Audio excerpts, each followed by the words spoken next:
Bienvenue sur Actu 360 Afrique, votre source d'informations fiable et factuelle.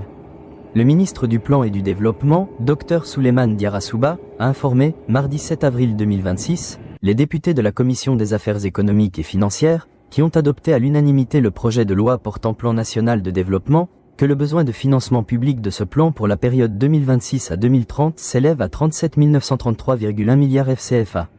Monsieur Diarra a assimilé l'adoption de ce projet de loi à l'adhésion des concitoyens à la vision du président de la République, Alassane Ouattara.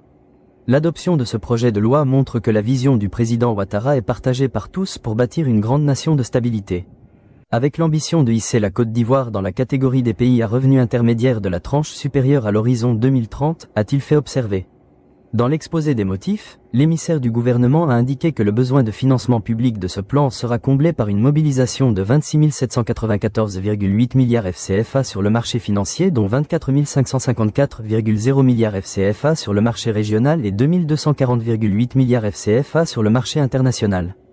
Le texte précise qu'il en résulterait un financement à mobiliser au cours du groupe consultatif de 11 138, 2 milliards FCFA dont 7 749,5 milliards FCFA sont identifiés pour les emprunts projets.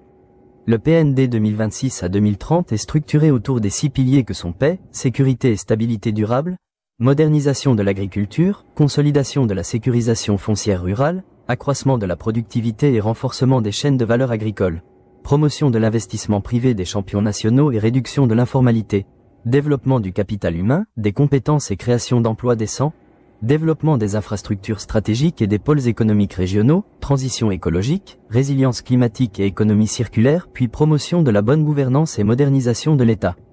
Merci d'avoir suivi Actu 360 Afrique. Abonnez-vous pour ne rien manquer de l'actualité.